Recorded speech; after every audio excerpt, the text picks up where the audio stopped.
Hello and welcome. My name is Rihanna Poskin, and this workshop is all about how to implement a strength and conditioning program into youth sport practices while having fun. I'm going to break this up into 3 videos. This is video number 1. We're going to go through some information, have a chance to have a discussion, and then I will present video number 2 and hopefully be able to work through any kind of objections that you guys are seeing and come up with ideas together to try and figure out how you can use your time, equipment, and space to the best of your ability. This first video is on the opportunity for you as a youth sport coach to make a big impact while implementing a strength and conditioning program. So this is me. I've been working with youth athletes for a long time. My background is in a few different areas. I started studying athletic therapy in Canada. Athletic training is actually where I studied in Pennsylvania. And I got to see the good, the bad, and the ugly from a coaching perspective as an athletic trainer. That's always interesting when you have an opinion as the athletic trainer and you're working with very, I don't want to be negative here. So the coaches all wanted an end goal, right? You all want to have an end goal in mind. And I think over the years that's changed in terms of how we get to that end goal. And I'm hoping because you're in this workshop that you have the best intentions and you're going to try and pull the best out of your athletes in a great way. I'm also a parent. I have 3 young children and they are all going through the youth sport world right now. So I get to see from a parent perspective what it's all about. And I was also an athlete myself. So I played soccer, I played semi-professionally, and I was coached by many people along the way. So I've got a pretty good idea of what's happening in youth sport, and I'm really passionate about trying to make a difference. So enough about me. Let's talk about you. Before we do anything else, here's just a quick disclaimer. This workshop is including videos, images, and examples are provided for information purposes only. Always consult with a healthcare provider before beginning any new strength and conditioning program, and always refer out to a healthcare professional when necessary. I believe that we all do have our best intentions in mind, and if we follow the rule of do no harm, then we should not go wrong. Okay, I know that you don't have a lot of time, so let's jump right in. I know that you might be short on resources, short on education, maybe short on facilities, and so I am going to tailor this workshop for all of those things in mind. No problem. Like I said in my ad on, I guess it was on Facebook, there were 2 pieces of equipment that you were going to need as well as being short on time. So the first thing is that I'm going to try and make this as realistic as possible. And if you can give me 15-minute blocks, even just 2 times per week, that would be amazing. If you have more time, then you can add on more. But we want to make sure that it's realistic. And I feel like if we turn our warm-up time into something that's really planned out and is thoughtful and has a goal in mind, then we're going to be able to do some great things even within a small amount of time. The equipment that you're going to need are things that are very inexpensive. So cones, most of us have cones at our disposal, and tennis balls. And you can round those up from all kinds of places. They don't have to be brand new tennis balls, but just get a whole bunch of them and have them on hand. And the space that you'll need, well, I don't know what your situation is. I've gotten a lot of information from the surveys that you guys gave me, and it's kind of all over the place. And so therefore, because I don't know exactly what you've got, we'll make whatever you do have, we'll make it work. And we'll just kind of adjust on the fly like we do as coaches. Sometimes you don't know how many people are going to show up for practice and you got to figure things out real quick. So we'll try and be as planned out as possible, but then you may have to shake things up a little bit. All right, so based on different age groups, I did have more people with older age groups in the survey responses, so I'm going to keep it very short with the younger age groups. And I'm going to break it up with U10 and 10 plus. So I feel like we can do a lot even though our kids are younger. So I feel like a safe zone is around 11. 11 is kind of this magic time where kids are a little more focused, and I feel like there's a sweet spot where kids really do respond well. They listen really well at this age. And I don't want to lose them when they get too cool. And I've had that before where you see the transition from kids and they just don't really want to listen to you as much. So I feel like there's a lot of teachable things that can happen with around the 11 age group. Based on U10, you just want to, teach some things, but then incorporate it into a lot of games. So we're going to be mostly play based. I have had a lot of kids who definitely want to try. They want to try their hardest in these younger age groups, but their attention span is limited. So you got to change things up and then give them a good idea of what the strategy is of your session. Let them know kind of what the rundown is, and then incorporate little things here and there where you're almost tricking them into learning. So the teachables that I talk about they could be movement patterns. They could be little things like if you're working on speed, you want to make sure that they know when you want to be super fast, you have to go all out, but then you need to have time to recover. So if they know this, then they can kind of get a sense for when they're working on different things, giving them some really cool bits of information that they can carry over into their athletic careers. And then the thing that I like to do, and what I've noticed over the years, I would always have a huge variety of games. And sometimes I would show up for a practice or a session, and I would lay out what we were about to do. And I would say, okay, this is kind of the rundown. They'd be like, oh, can we play that game again that we did last week? And then it would kind of throw me off, and here in my head I was like, no, we have this really great. And then I think, why not? Why can't we go back to that game again? I don't have to reteach it. They already know. They're really competitive with each other, and it's fun. So sometimes incorporating different movement patterns into the game that you're playing while keeping the game the same can be really awesome for you as a coach. You're getting variability without having to change it up too much. So that's kind of the rundown of what I like to do with the U10s. With the U11, I'm sorry, with 10 plus, I like to teach within some structure and then follow everything up with a game. And then I like to really praise everybody. So if I've taught them something, and then if I see that they're trying to implement it in the game that we play, then I'll say something like, Joe, I noticed that you're really solid when you change directions. Keep it up. And everybody loves to hear their name, and everybody loves to hear that they're doing a good job. And if I think back from the coaches that I've had, I feel like I've held on to a lot of the negative things that were told to me. And that's the shift that we're trying to have now, where we're coaching in a different way so that we can pull more out of our kids by encouraging them to stay with the positive things. And then they'll give back more to you when you're pumping their tires. They want to do even better the next time.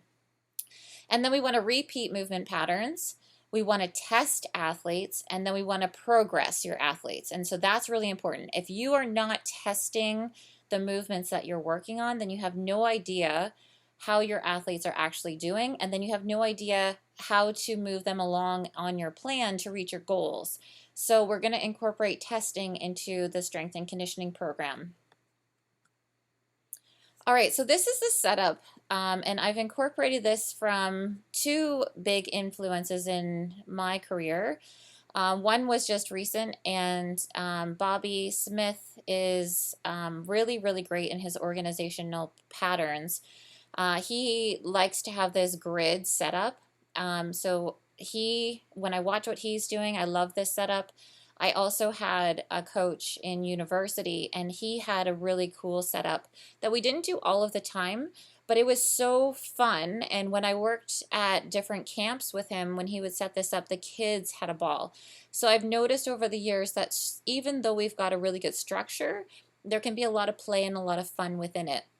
So this just is 5-yard distances between the cones, and all that we're doing is we're alternating the colors between. So when we set up our kids into this grid, it depends on how many athletes you have. You may not need as many cones, you may need more depending on what, but I've kind of looked at the different sports. So obviously we've got basketball, we've got tennis, we've got soccer and football as my examples here. And based on those sports, I've designed it so that it's roughly around what the numbers would be for those team sports. Each athlete is going to go to a cone, and then we're going to work through our movements separated from each other. And especially with this time, it's crazy that we have to even think about social distancing, but especially with this time, this is going to allow you to separate your athletes based on where you're from, based on what's going on in your area, what you're cleared to do, what you're not able to do. This is going to at least keep you safe in terms of your social distancing, as well as in everything else. The reason why I really like this setup is because I've seen the way that warm-ups have been done before, and I'm going to show you a video, and it's not always really serious. It's not always a focused warm-up. People don't always recognize the importance of a good warm-up. And so if we change the way that we're doing it and we incorporate some really key things that we might be missing in our warm-up as well as in our training session, we can get a lot more out of our athletes. So this just gives you an idea of how you're going to set everything up before your practice even begins. And I would encourage you to get your athletes to do this. It's not going to take you that long to throw out some cones. Football and soccer, you're going to need more, but you probably have extra coaches on hand that can help you out with it. But I mean, you've got a ton of athletes as well, so give them some responsibility. So this is the warm-up that we would typically see. This was designed as an injury prevention warm-up. And I'll just play this here. The kids are moving all in lines. They're changing direction in the same pattern over and over again. And the idea of it is great.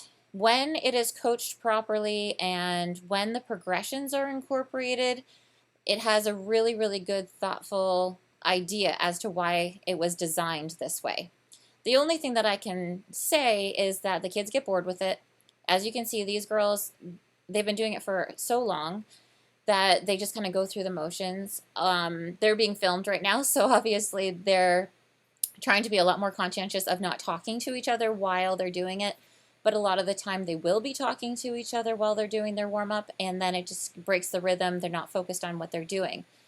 The biggest thing that I want to say about this is that when it's not coached properly, it can actually be very problematic. And it was problematic for me in a session because I was brought in as a technical coach, and the head coach was running them through their warm-up.